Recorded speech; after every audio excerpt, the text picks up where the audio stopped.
এমপিরা মন্ত্রী এমপিরা বড় বড় গাড়ি ট্যাক্স ছাড়া কেন? অগ্নির ফলারা চুরি করিয়া করছে, বিদেশ থেকে লোক না নেই সরকার আইনে সেরা এরা বাজারও গাড়ি বড় বড় গাড়ি কিনে। কারণ দেখি কার টাকা? জনগণের টাকা। কেন? জনগণের টাকাতে দিয়ে এসেছে। কি কারণে? মন্ত্রী এমপি সহ সবারই গাড়ি বাতিল করে দেয়। তারা যার যার গাড়িতে দেখো, যার যার গাড়িতে বাড়ি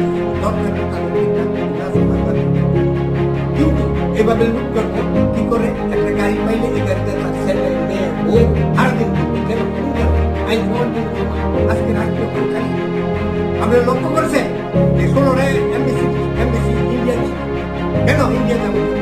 এই 2 বছর সরকার ভারতের 5,000 ডলার স্বাধীনতা প্রেমী দেশ প্রেমী তাদেরকে দেয় নাই। কেন দেয় না? তারা মনে করছে আমার বাবার আর আমি 72-এ এই সংবিধানকে সংশোধন দিই। আমি 72 সংবিধানের বিরোধী জাতীয় স্বার্থে এই সংবিধান যদি গণতন্ত্র থাকতো পরিবার আর মুখের পর সবটা থাকতো 90% আমরা চাই সৎ যে পার্লামেন্টে যাবে সৎ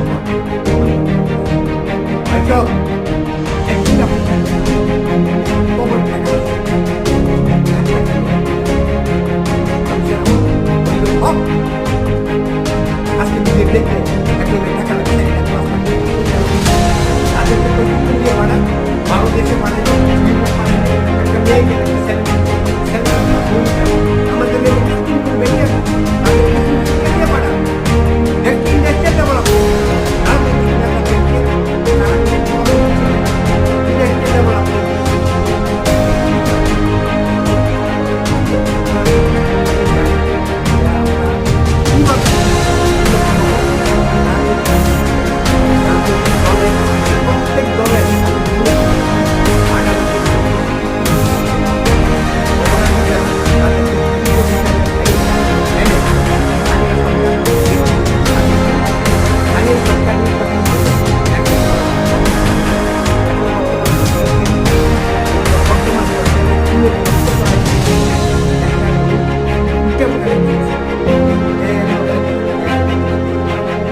বাংলাদেশে আইনের সুশাসন প্রতিষ্ঠিত হবে বলে আমি মনে করি। সুতরাং প্রিয় ভাইয়েরা আমার, আমি আপনাদেরকে অসংখ্য ধন্যবাদ জানাই। আপনারা মনোযোগ দিয়ে আমার কথাগুলি শুনছেন। আমার ভুল ত্রুটি হলে মাফ করে দিয়ে, কিন্তু আমি চাই একটা জাগরণ হোক।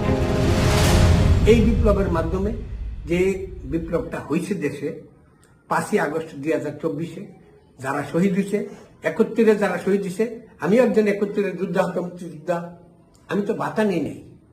আমি মনে করছি যে আমার সন্তানদের ভাতার প্রয়োজন নাই, তাদেরকে আমি বিদেশে নিয়ে গেছি। তারা এখন ভালো বেতন পায়, একজনে 4 লাখ 5 লাখ টাকা বেতন পায়। আমি ভাতা নেওয়ার দরকারটা কি? ভাতাটা আরেকজন পাইলে কাজ দিব, একটা গরিব ছেলে পাইলে কাজ দিব। ভাতা নিয়ে সংঘর্ষ করে লাভ নাই। বোয়া মুক্তিযুদ্ধ যারা আছে, বোয়া মুক্তিযোদ্ধা, এদের টাকা উদ্ধার করুন। এইটা গরিব যারা বিদেশ যাইতে পারে না তাদেরকে আপনারা বিনিয়োগ করুন। যারা প্রবাসে যাবে তারা আপনাদের কাছে ভিক্ষা চায় না, সরকারের তবিলে তারা সেই টাকাও দিবে, ইন্টারেস্টও দিয়ে দিবে। তাহলে কি হবে? দেশের গভর্নমেন্ট সচ্ছল হবে, এবং এই সচ্ছল হইলে আমাদের দেশে আর উন্নতি করতে কোনো সমস্যা নেই। কিন্তু বেকার জনের গোষ্ঠী হলো স্বর্ণের টুকরা। সেই স্বর্ণের টুকরাকে আপনারা কাজে লাগান। আমার অনুরোধ এটা হইল, আপনারা লক্ষ্য করে দেখুন, Korea, Japan, Singapore, Malaysia, Europe সহ বিভিন্ন দেশে তারা ম্যান পাওয়ারের অভাব, আর আমরা দেশের ম্যান পাওয়ার হলো স্বর্ণের খনি, কিন্তু আমরা বুঝি না।